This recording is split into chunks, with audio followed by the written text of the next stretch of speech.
Hi, everyone. Welcome to episode number 5 of Empowering Yourself Through Conflict. My name is Ayesha Adhami-Magueta, and I am the principal at the Purposeful Path. I'm joined by my colleague, Shannon O'Neill. And I'm a co-founder of the TLE Wellness Center, which is the lived experience, and I do conflict work. Today, we are going to be talking about a really meaty topic around patterns of conflict. But before we get started, I'm just going to do a quick land acknowledgement for those of us in settler communities in Canada, and specifically in the province of Ontario. With respect and gratitude, we acknowledge that our collective work takes place on traditional Indigenous territories across the province. We observe and honor the 46 treaties and other agreements that cover these territories, and we are grateful to be able to work and live on these lands. We share respect and gratitude with the First Nations, Métis, and Inuit people who have cared for these territories since time immemorial, and acknowledge both their contributions to our collective and to this land, as well as our responsibility to support the well-being and rights of all Indigenous peoples, as well as all communities across the province and the country at large. And Shannon, tell us a little bit about the topic that we're going to be talking about today. We are going to talk about why we put ourselves through understanding conflict and working towards resolution. Why would we do it? Absolutely. And it's a big topic, and there's a lot of juicy stuff that we're going to cover. We're going to cover it using, today we're going to cover it using a persona, uh, like an example or a sample situation that we can refer back to through the conversation. And the one that we chose for today was partners talking about money and having constant arguments about money. It's something I think a lot of us can relate to. So we're going to talk about it from that perspective. And we're also going to pinpoint patterns of conflict, as I mentioned earlier. And of course, as Shannon said, why bother? If we're doing it and we just keep doing it that way, why bother making any changes? So let's jump right into it. Uh, Shannon, do you want to start us off? Yeah, I mean, why bother is most likely you're going to get to a point in an unresolved conflict when there's a lot of hopelessness about how to deal with the conflict, and phrases like why bother, we keep winding up in this spot, we're never going to get through it. Going back to the persona of the couple with the money, let's say, one is they're never going to be good with money, the other is they're always controlling over me with my money, like there's no freedom with it. So we develop these narratives and these very polarized perspectives of what the topic is. And we bring up money because it's charged, whether that's money in the household or money in the workplace or money in general. It's a very charged subject, generally Absolutely. speaking. Um, you'll also start to notice that, like, although sometimes avoiding conflict is something that feels good in the moment or feels safer in the moment than facing it, if you start to recognize that your quality of life is being impacted and your well-being is being impacted, so things like, there's a researcher, Carrie Oitzel, who writes about how like depression, anxiety, substance use, and even schizophrenia is linked to that chronic and acute conflict that hasn't been resolved. We also, so self-awareness is so important. We can also notice physical impacts. If we're experiencing headaches or just like tension in our neck and in our shoulders. These are all signs of that perhaps you are ready to start looking at it through a different lens so that you can increase your sense of well-being. And you and I talk about this too. It's not that avoidance is wrong or harmonizing is wrong or directing in conflict is wrong. It's just when that is the style that you approach on a consistent basis, and it starts to impact your well-being. And so like if you have, and I know when I mediate and money comes up, it's like I mean, even my body reacts to it. Um, some of these conflicts have been going on for years, like Mm. years, decades. And as we talk about, some of them are intergenerational even, Absolutely. right? Yeah. Yeah. Yeah, there's so many good points that you've hit on here. I think, the one thing is around, when you start to understand that you just have the one tool in your toolbox and you keep using it over and over again. So you got that square peg and that round hole, and you just keep banging on it, thinking, okay, one of these days it's going to go through, and it just doesn't go through. And I think, for me, probably it's that process of being able to detach and take a pause from a situation and say, okay, why isn't this working? Like, recognizing, for me, recognizing that pattern is really important. I know there have been, really close relationships that I have that I seem to come back to again and again with the same idea of how to fix the problem. And first of all, it's not my job to fix the problem, right? Part We of are that. two people in a situation, or two or more people in a situation, and everybody has a role to play. And when you're, chronically in a fixer position, or that's how you've been socialized through your life, then you just, for me, that's all I knew until finally I realized that, no, it's not, I'm not, it's not my job to be the fixer all the time. Other Yeah. people have a role to play. And also letting go of the idea that the outcome has to be what I expect. Mhm. That's been a hard one, because I think that the uncertainty around a situation can prevent us from looking at other ways of dealing with it, because we're uncertain about what the outcome will be and whether we can handle it or not. Right. The more high stakes the conflict feels, the more attached to outcome we are. Absolutely. Yeah. So, as we're talking about resolution, and this is just planting a seed, s- if you want to start exercising that resolution muscle, which it is, like it's a skill, it's not something that's innate in all of us, not any longer anyway. If we want to start exercising that muscle and that skill, start with low stakes. Like start with like where do we want to go for dinner, right? Like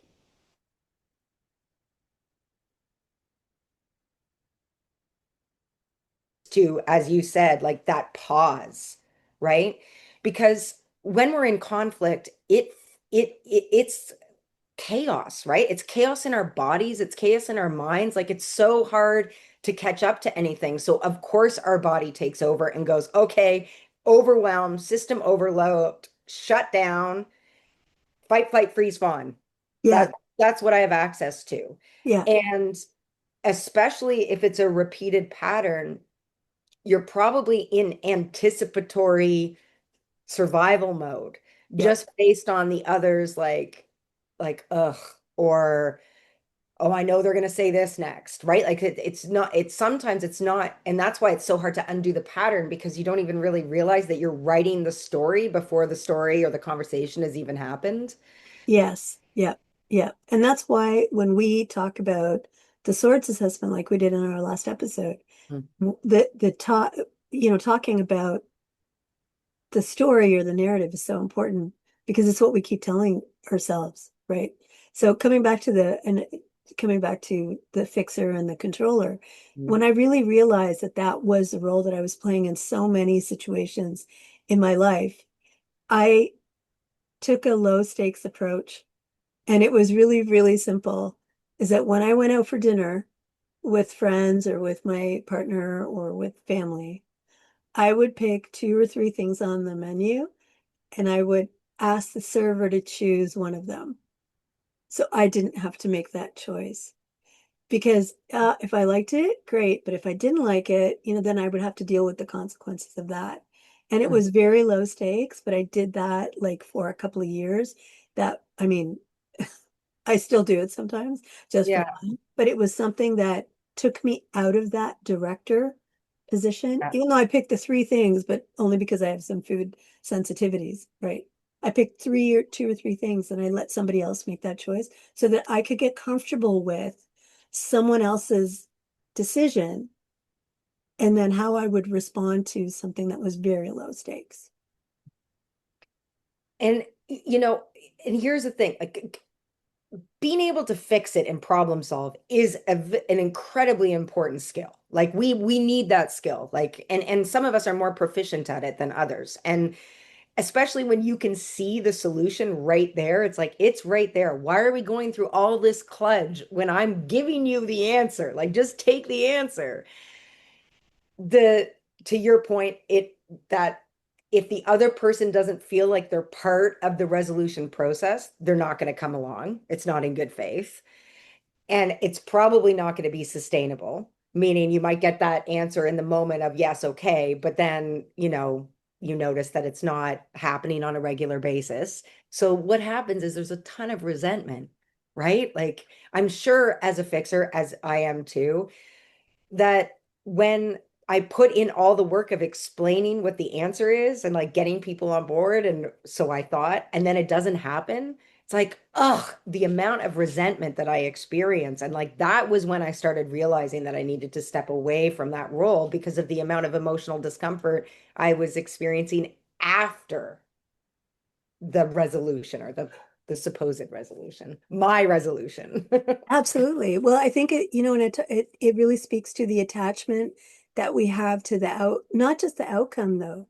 I think, what I recognized in myself was that this attachment was around my my validation of myself, right? Is Tell that me if more. I provided value, if I provided service, and I was able to do something that helped other people, that it validated me from the spaces where I would felt insecure, I felt unsteady about myself.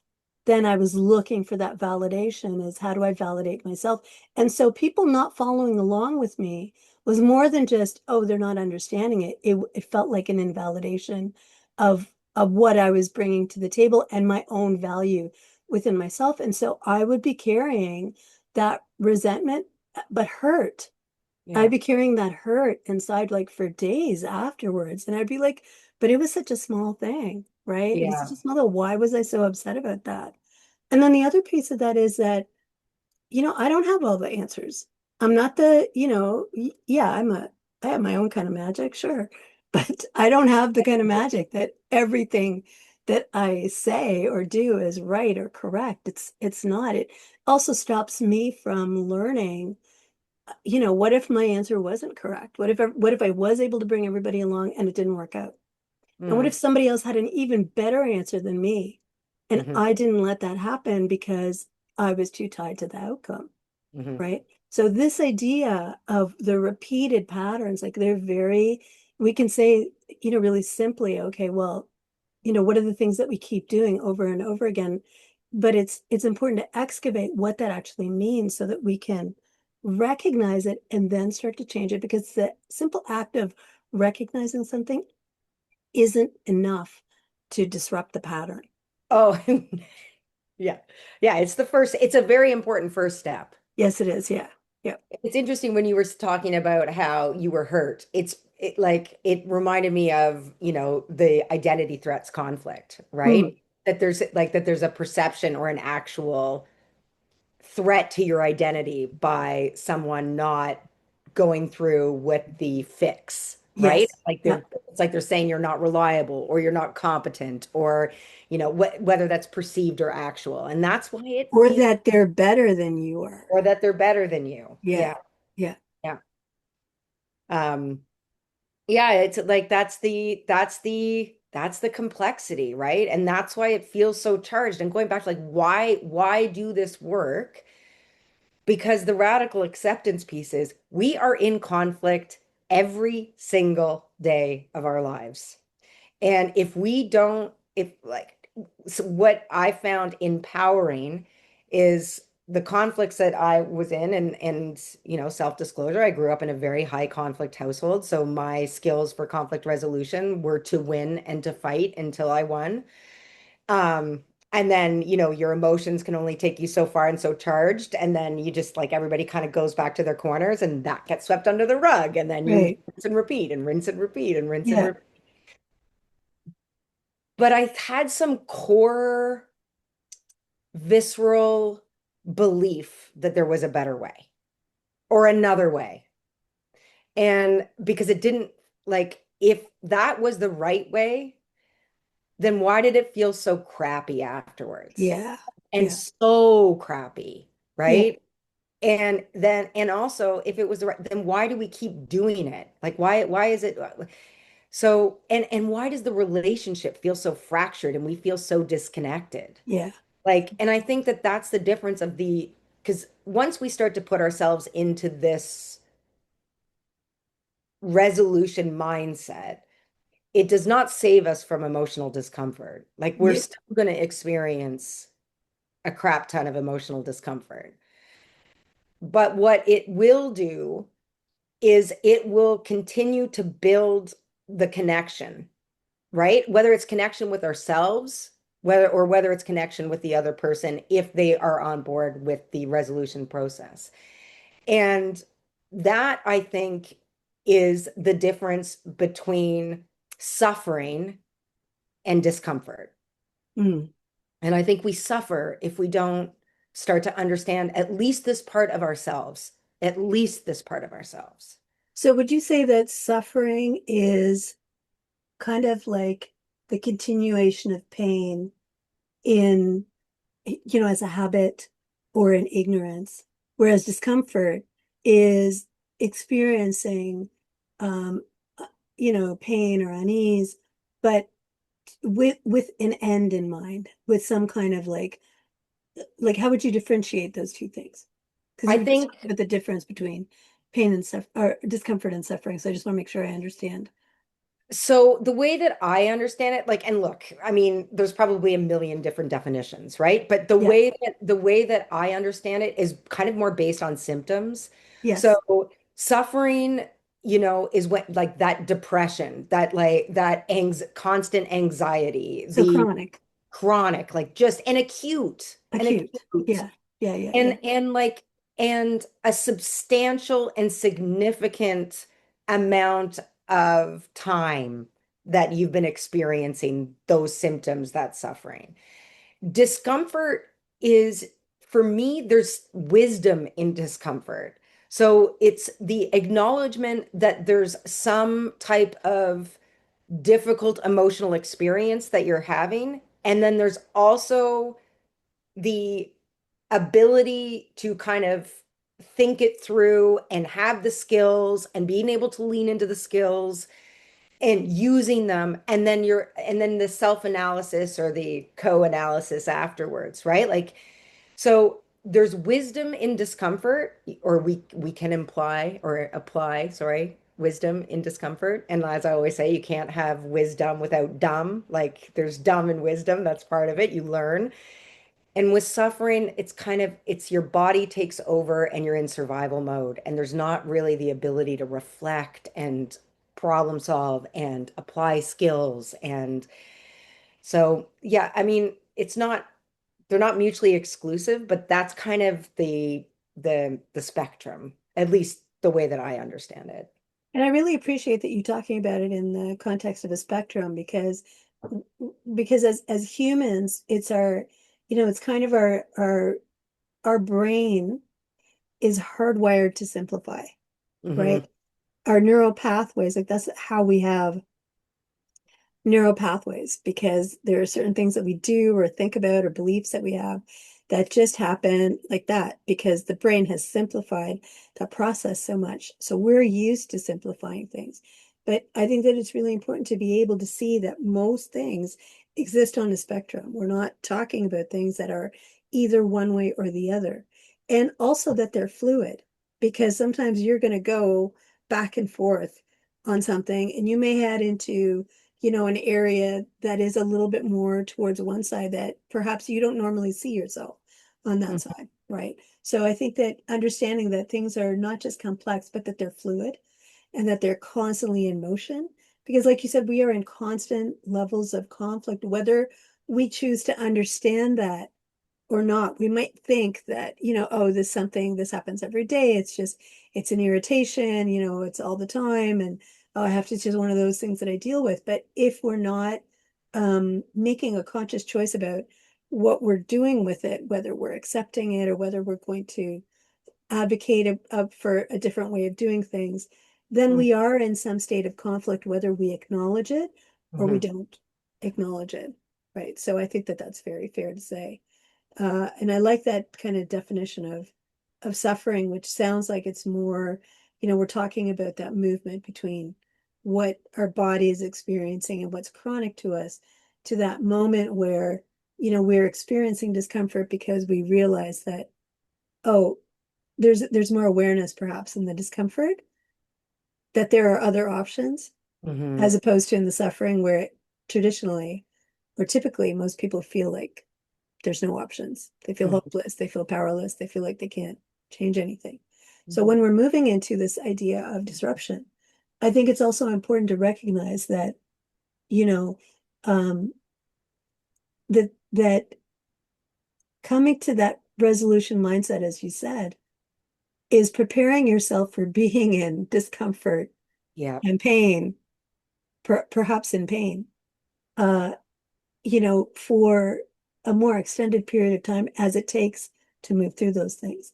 Mhm. But the positive thing about that is that the more you move through it, the more distance you create between that thing and the amount of pain that you're feeling. And you'll Yeah. feel that that pain decreases over time if you allow that. Because the other thing is, are we allowing it?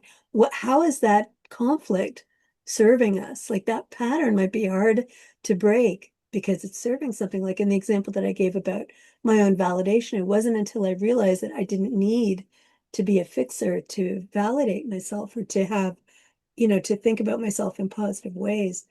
I had to hang on to that. I really like grim death. I had to grip onto that, but I don't need that to do that. So when we look at the patterns, we have to be ready for the emotional response we're going to have. B, we have to be ready for the time that it's going to take. And C, we have to be willing. We have to look at and see whether it's something we're willing to give up. Sometimes we're not. Because going back like to the intergenerational aspect, like because perhaps for some people, the fixers, that was a role that they were given in their family of origin, right? Like they were Yes, given the role of the 100%. fixer. Yeah, And so it really is an identity crisis. Like if I'm not doing this in this situation, like who the heck am I? that's right. Yeah. Who am I? If I'm not fighting, if Yeah. I'm not fixing, if I'm Yeah. not, putting other people first, then who am I? And that is not a comfortable place to be. That is extreme emotional discomfort. Yeah. Yeah. Yeah. 'Cause you have to build yourself back. And that's scary, right? Like so many people, and I know that I know I've had these thoughts and I'm sure I'll have them again in certain times. It's like, why do I have to do all the changing? Or like, I'm happy with who I am, although that's very rare that I say that to myself. It's more self-critical, generally speaking, than that. But it's a lot of work. It takes a lot of effort. And we have to, like, if you're already at the end of your rope for whatever reasons, for all these reasons, like not just conflict, but there's stuff happening in the family, somebody is sick, you're struggling with your job. Like if all of this is going on in your life, like putting the effort into doing this it's asking a lot. It's asking a lot. And so we come back to the question, why? So we come back to the question why. Why? Why is it worth it to do it? What is the benefit of actually doing this work? If it's going to be painful, if it's going to take time, if I have to give up stuff that makes me feel better, why should I be doing it? Because your body will not let you off the hook. Like your body and your mind will not let you off the hook from facing it. Like Yeah. if you continue to avoid, again, as I say, sometimes avoidance is a fine coping strategy for conflict. But if it is your pattern, like the line, like when you avoid conflict to keep the peace, and again, there's a noble part of that, right? Like I just want everybody to get along. I want everybody to be okay. Like it's not a horrible perspective to have, right? Yeah. It's but if you avoid conflict to keep the peace consistently, you start the war within. You are going to experience emotional discomfort. Why? Because your needs are not being met. Okay. So one really important thing I think to just talk about briefly in that context is that when you say your body doesn't let you off the hook,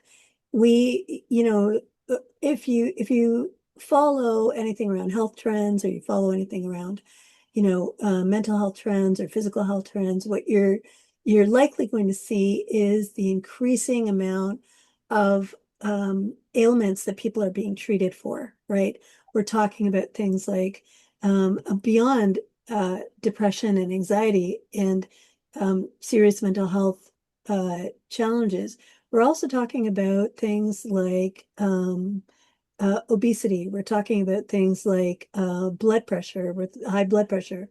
We're talking about high cholesterol. We're talking about things that people, when you go to the doctor and the doctor says, "Oh, you have IBS," but we don't know where it comes from. Yeah. Right. We don't know where that comes from.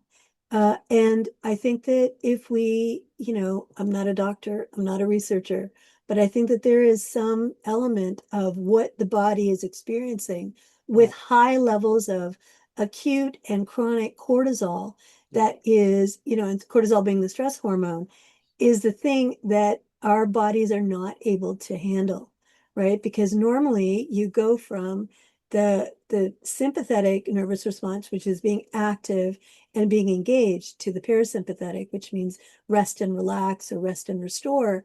We're not getting there because we're chronically stuck in Right. that high triggered or reactive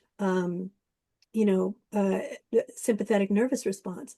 And we're not able to get to that place where, okay, let's calm down, let's let the body relax, because, that's not what we're used to anymore. We're so stuck in that role of being engaged. Yeah, that's exactly what I was going to say is like in addition to all of that, you might see an increase of isolation, Yeah, right? And you even isolation in a household with other people around, right? yeah, Just like complete disconnection. yeah. And we need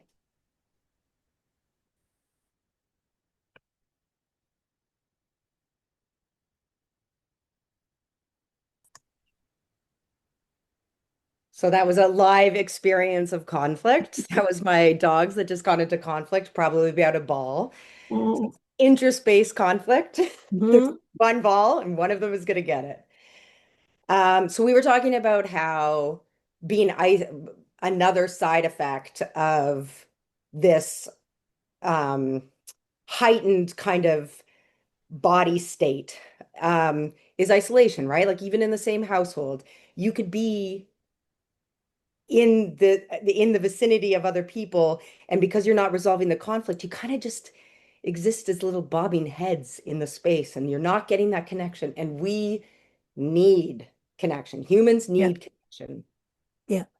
And I think, there's two types of, I would say there's all kinds of connection, but I think the real basic connection, first of all, the self-connection, is to Yeah. be able to have that self, that self-care, that self-validation, having that self-awareness, being connected to your own self to be able to then go out and have the skill of navigating relationships with other people. If we don't have a good relationship with ourselves, we are not going to have good relationships with other people, right? Or we're not going to have deep relationships with other people. We might be superficial. We might be able to keep people happy on a superficial level. But again, it's not about acknowledging how we feel or what we're experiencing, and how to share that and to create connection with other people because we're not connecting with ourselves. And I think that this is not a blame thing. This is not, oh, why aren't you better at doing this? This is understanding that, as you said, because of intergenerational trauma, because of people's lived experiences, there are all kinds of reasons why we didn't get the skills that we need to A, connect with ourselves and be peaceful within ourselves, right? It really struck me when you said, I rarely ever say I'm happy with myself, because I think that that's something that many of us, including myself, we struggle with that every day. It's like, okay, I should have done that better. I should have been better at this. Well, of course, there's always room for improvement, but a relationship takes two people. Conversation takes two or more people. Like everything comes from the dynamics of how we work together. The more skilled we are, the better we are at taking care of ourselves and speaking up, advocating for ourselves, and knowing what we want and knowing what our boundaries are and knowing when we can say yes or say no to something, rather than running on expectation or obligation or the roles that we learned when we were younger. You've said this many times that we learn our emotional patterns at the age of By three, three. Yeah. three, right? Yeah. So we don't know, I'm a 50 plus year old woman. I'm still walking around with 3-year-old brain, emotional brain. Yeah.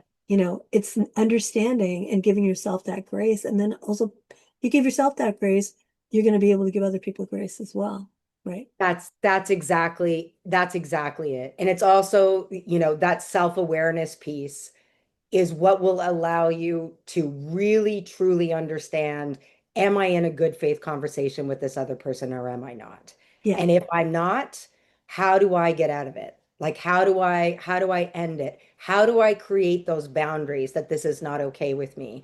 And for those of us that are fixers and for, the people pleasing, the harmonizers, it's really difficult and challenging to do that because A, what if I set this boundary and this person never comes back to me? So I'm going to be rejected by them, right?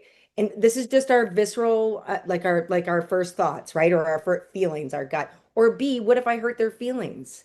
What if I make them feel a certain way that I don't want them to feel? What if they're hurt? So we try to, and that's like definitely an impact of trauma where we think that we are responsible for the yeah, way somebody else feels. right. And that's not to say that we have responsibility for how we communicate to not cause more harm. Of course we do. But it isn't our response. Somebody else's feelings are not our responsibility. And that continues I continue to work on that understanding and that belief. Like I'm almost there, but sometimes I'm like, oh, I don't want to say this thing and it's going to hurt them. Like, how do I reframe this in the perfect way? Blah, blah, blah, blah, blah. And I just have to take a deep breath and go back to like, I am certain of my intent. Yeah, I know my intent, and I am also skilled enough that if my intent doesn't land in the way that I hope it does, and there's an impact, I also know how to show up for that impact. right. Yeah. And I think that, a couple of things around that. One is, I think that, from a purposeful communication perspective, one of the key factors of purposeful communication is that every conversation is only ever an offer.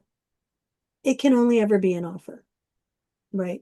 When we start to, like you said, when we start to direct or we start to push or we start to force, right?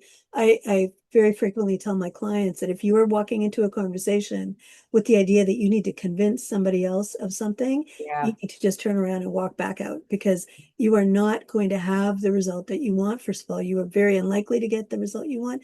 And second of all, it's not a it it's not your job. Yeah. Quite frankly, it's not your job to convince somebody of something, Yeah. because then it's not a conversation, it becomes a battle between who's right and wrong. So in the interest of continuing this along a spectrum perspective, Yes. the only time or the times that that is perhaps effective is if there's a safety concern.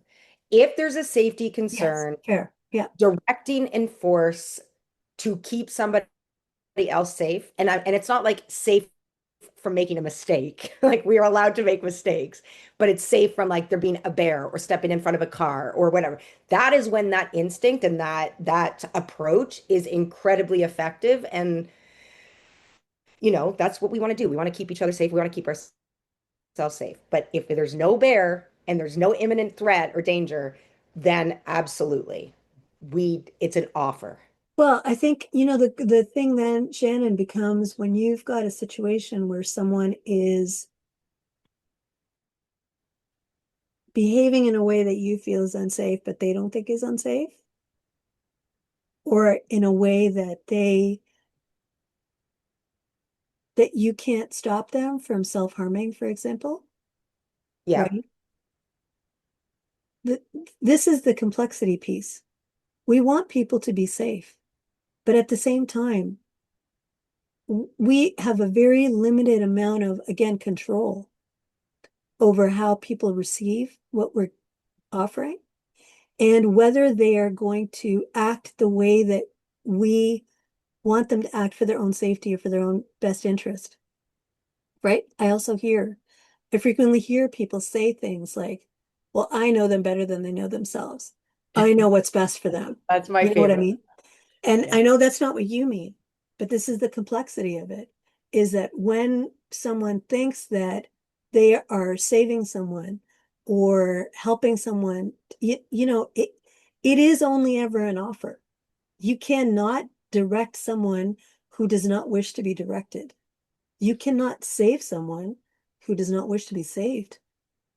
Yeah, when I'm saying force in that, like for example, and like we're getting into the nuances of all of this, but force, for example, would be if I know that a loved one has a substance abuse problem and that they are about to get into the car and drive and they are intoxicated. I am going to either take away the keys or I'm going to make a call, right? Yeah, Like that's what I mean in terms of like the boundaries are more clear cut. right. It's an absolute no, right? Absolute no, right? So that's the line, is that you're not getting into a car, you're not driving a car if you're intoxicated. Mhm. But but you or I, we don't have control over how much that person is going to drink, Absolutely not. right? Absolutely not. So Yeah, it's not my responsibility. it's just for the clarity of saying that there's some places that you can draw a line and that you can enforce it, and there's some places that you can't.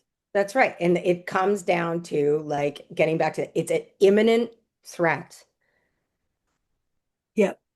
And this is, again, we're talking about simplicity and complexity, and we're trying Yeah. to understand it on the lines of the spectrum.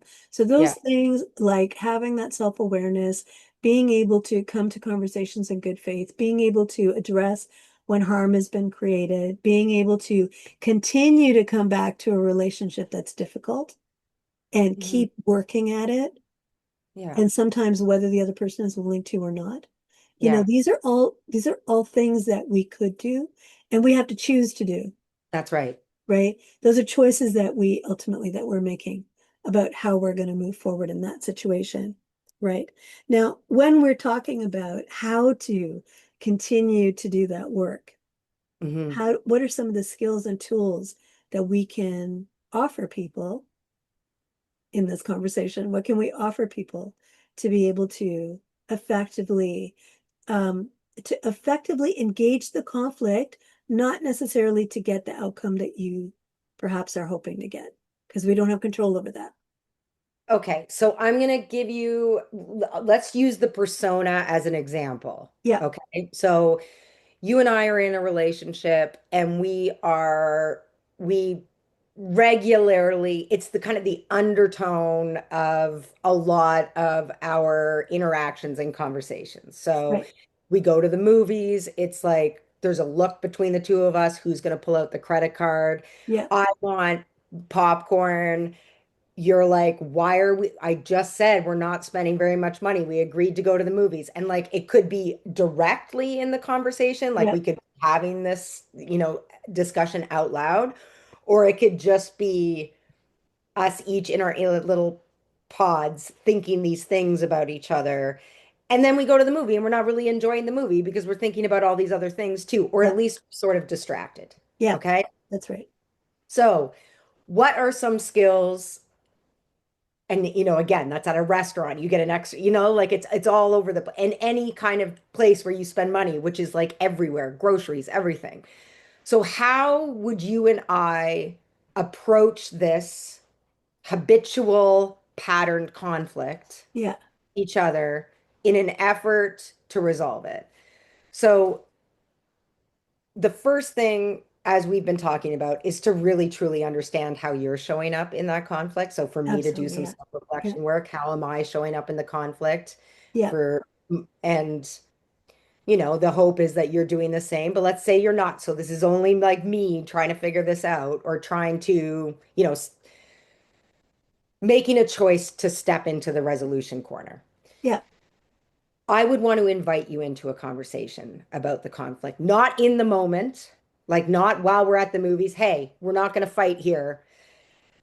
In a time where both of our nervous systems are pretty calm, like it could be we're out gardening together, it could be, we're at the cottage, it could be we're just going for a walk.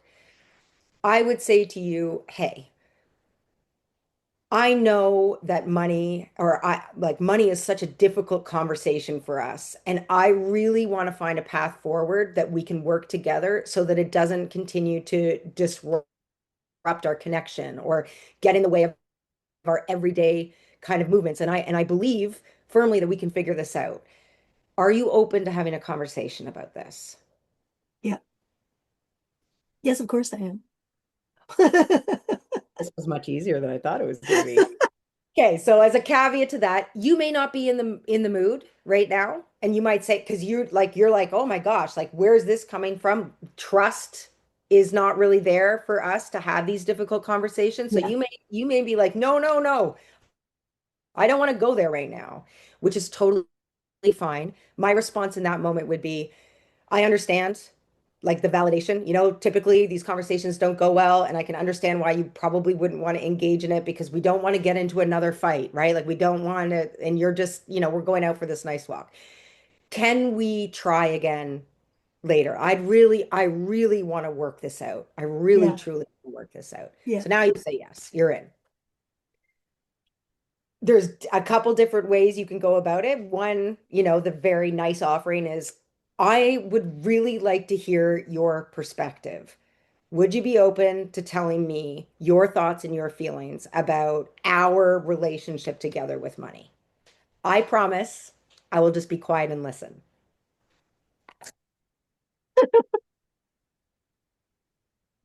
Yeah. I think, I like the idea of it, and I think that is a good approach to it.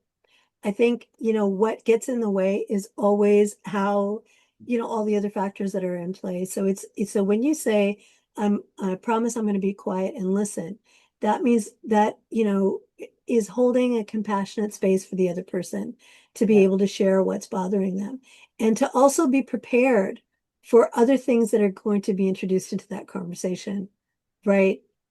Because someone may not be willing to have a conversation around money because additionally, there is a challenge around parenting, that Yeah, parenting exactly. styles they're incongruous. And Yeah. that's also been an issue. So this person is not just navigating, oh, we're having a problem with money. They're also holding on to whatever challenges are still unresolved around the parenting issue, right? And there could be all kinds of other things that come up. So when you talk about having that being able to hold that space, it involves being able to be uncomfortable with whatever the other person needs to say at that moment, which may be beyond the conversation around money. Or they may look at that conversation around money very differently than you do, right? So I think I was telling you That's why there's previously. conflict. Right. I was telling you previously about that show that used to be on I think it was in the 90s or early 2000s called Till Death Do Let's Us do it. Part. Yeah. Yeah, that was a show that Gail Vaz Oxlade, who is, Yes. I love a Canadian financial author and speaker and very talented. And it was such a great show because oftentimes what one person was saying about the other person was something that they themselves were doing, but were not accountable for, right? Sometimes the other person actually wasn't the problem at all. Sometimes it was a controlling behavior of the person who was making the complaint, right? And so I think that it's being, in addition to holding that compassionate space, it's also about the willingness to take accountability for how we're contributing to the issue, Yeah. right? And it could be just not being honest about what's happening and what we're experiencing Yeah, or aware, or right? aware. Or Yeah, aware. that's And right. then going back to your, like, I think one of the first things to do, like that framing of the how the conversation would go, obviously is like, a pretty simplistic, um, but I think you would need ground rules for Yeah, that conversation. And right. one of those ground would be we are only talking about the money piece right now. Like that's and if other things come up, we're just going to acknowledge that that's something that still needs to be resolved, but we're going to stay focused on how we talk about conflict or how we talk about money. And to your point, like that might be, why don't we talk to a financial advisor and get some external information Yeah, that is like not about you and me and our emotions with this, and so how do we solve this? Like what do we need in order to figure out a path forward? And it could be, like I said, bringing in somebody else that will help give more information that's not so emotionally charged. yeah. I think that's absolutely a great idea. And I think too, like if making, finding different, like being creative and being collaborative is Mhm. really helpful because that's one suggestion that you might make. And I might say, why don't we sit down and make a budget, Yep. right?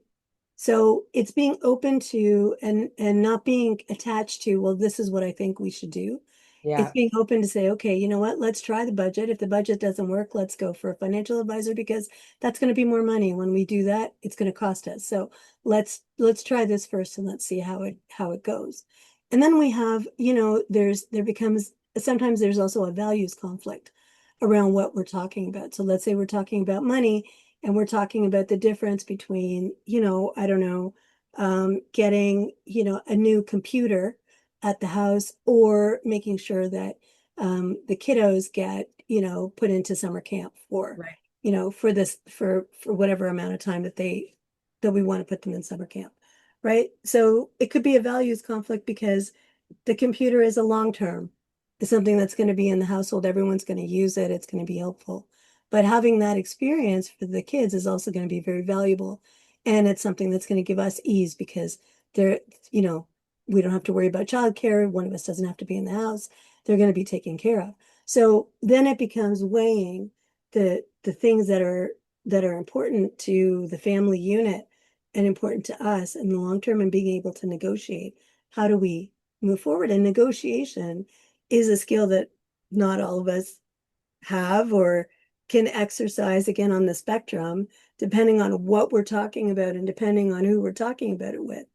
You Mm. know, we may be very skilled at talking to people in the office, but not skilled at talking about, advocating for ourselves or talking about things when we're in a family situation Mhm. because of all of the things that represents the trust, the validation, that, are you putting more money on an object than you are on the happiness of our children? Oh yeah. All those kind of things that come up, Yeah. right? So it's being able to discern and to cut through all those difficult emotions that arise.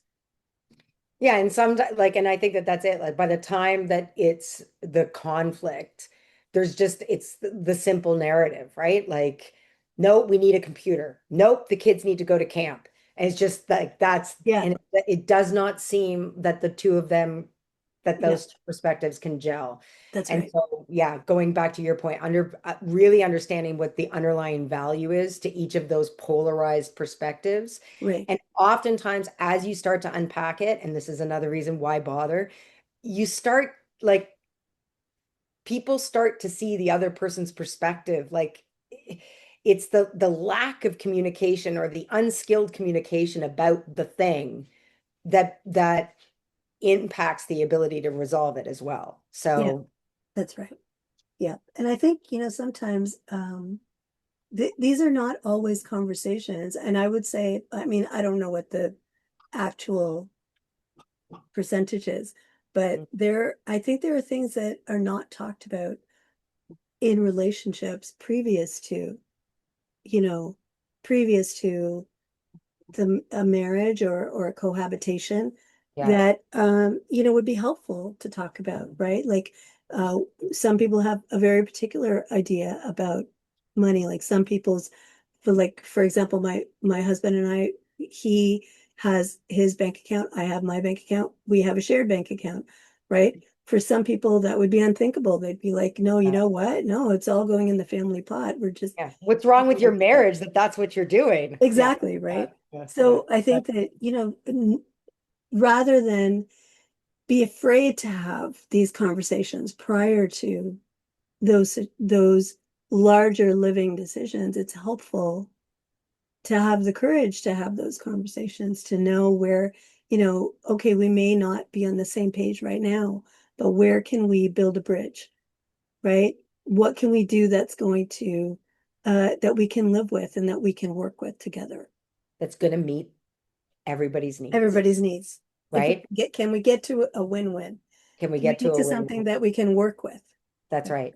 Yeah, Here's the my forever optimism and hope. Like there is a way. And I get excited about the creative way that can happen. yeah, I get so excited for that moment of like, okay, right. There is this other path. I didn't even think about it that way. yeah, That's the I love those moments. I love yeah, those moments. yeah, exactly. And even if, you start out and you're not sure or you're not comfortable or it doesn't feel good, there are also some places where we make a choice Hmm. to say, you know what, this isn't exactly how I would like it to be, but because it gives a certain level of satisfaction to the other person, and even though I'm not 100% comfortable with what we've decided, if I'm 60% comfortable or I'm 70% comfortable, I'm going to be okay with it. So Hmm. I think that the level of expectation that we have about how things are working out in a relationship, that also needs to kind of be refined, and we need to be aware of what can I live with, right? What are the things that I can live with? I remember a long time ago, a friend of mine gave me that. She gave me yeah, I was still single. I hadn't found anyone. I wasn't sure, if I was ever going to find anyone, right? And she said, "Well, have you made your list?" And I said, "What list? What are you talking about?" She said, "Well, it's a list. Like, it's three columns. It's what do I want? What can I live with? And what are the deal breakers, right? Have you made that list about the person that you're looking for in your life?" And I was like, "Well, no." I said, "Where did that come from?" She's like, "Oh, she was a coach at the time, and she was like, this is a coaching tool. So take it, walk away with it, and, start writing stuff down." And over the course of, I think, a year, no, not even a year, over 6 months, I probably refined that list maybe Hmm. 3 or 4 times. And I was actively dating at the time. And, I learned very quickly what the deal breakers were. When I was meeting people. Yeah. And but that list of what do I want and what can I live with? That was really interesting because there was a lot of interchange between that. There were some things that moved from one side to the other side. Mhm. And I realized, like, even the deal breakers too, things that I thought that I could live with, all of a sudden they were in the deal breaker category. They were like, no, you know what? I don't think that I can live with that. So I'm going to just move that over. And I was very fortunate that 6 months, it only took me 6 months. I did that thing a lot. It took me 6 months. And then I recognized within the circle that was already around me that there was somebody who looked like they ticked a bunch of those boxes. And I was open to exploring that. And that's how things, evolved with me and my spouse.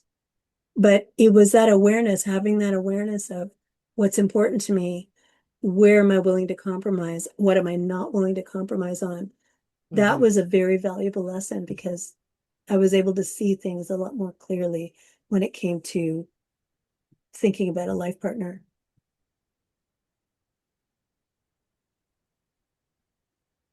Yep. And this is the thing too that as exhausting as this might be, because you say, you know what, for right now I can live with this, but it's still negotiable later on, Yeah, If I start to experience a lot of resentment about this and I start to have a lot of discomfort around this, I would like to be able to talk about it again and work with you on it again. yeah, Right? exactly. Yeah, It doesn't have to be this is the way that it is and this is the way it is forever. It's your body will tell you when something is no longer okay with you or if something is not okay with you. yeah, yep. And at the end of the day, we always have a choice. We always have a choice. We always have a choice, right? And it might be limited. It might not feel like we have a lot, but we do have a choice. We have choices. Yeah.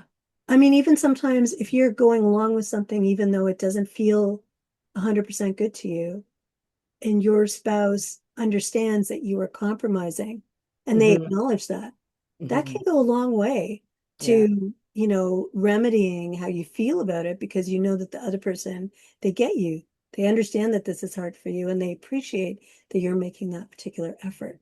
So it makes it a little bit more worth it. So it's all these different layers and nuances like we were talking about earlier that we navigate when we're navigating through conflict because conflict isn't one conflict is usually not about one thing. It's usually about a number of different things. Yeah. And we can't deal with everything in the moment, but we can take one step at a time to That's right. work through all the things that we would like to work through. Yeah. Even if that first conversation is, what do you need from me to have this conversation? Absolutely. 100%. That is And the that could very be the first place to win, start. Yeah. Yeah. that could be, and great, I'm going to take that with you and we'll try again. Because you're trying to build trust that you can have the difficult conversation with this person. Yeah. And that takes practice and it takes time. And it takes a willingness on both people's part to have that good faith conversation, right? Yeah. Are you okay if I lead us into what our next episode is going to be? 100%. So, when we were talking earlier about that stepping into the resolution corner you're still going to experience emotional discomfort. Some of that emotional discomfort is like, or a lot of it, there's grief, there's other difficult emotions that we experience. So we're going to talk about that in our next episode. Yes, grief and trauma in Trauma. conflict. We're going to talk about that, how it shows up in the conflict dialogue, Yeah. and what could be happening underneath the surface. And it's not to assume what other people are experiencing necessarily, but it gives us a starting point to ask questions about to them, but also to ourselves. What are we experiencing? What are we bringing into the conversation? What's not resolved for us? Yeah. Right. So that's So great. It's going to be next it'll be at the end of July. July. Yes, Yeah, at the we're end in of July. Are we July. already in July? Yes, we're in July. It'll be at the end of July, and we're looking forward to having you with us. Please be sure to drop any comments in the comment section. Ask us any questions. We're happy to answer them. Shannon, if people want to get in touch with you around your services or just have a conversation with you, where can they do that? The best is probably through email. So Shannon, SHANNON .TLE wellness at gmail.com. Yeah. And you can reach me at thepurposefulpath.ca. You can go to the website and just put in a note there to reach out to me. Or you can also reach out to me at Ayesha at thepurposefulpath.ca, AYESHA at thepurposefulpath.ca. So thank you very much for joining us. And until next time, we will see you later. See you later.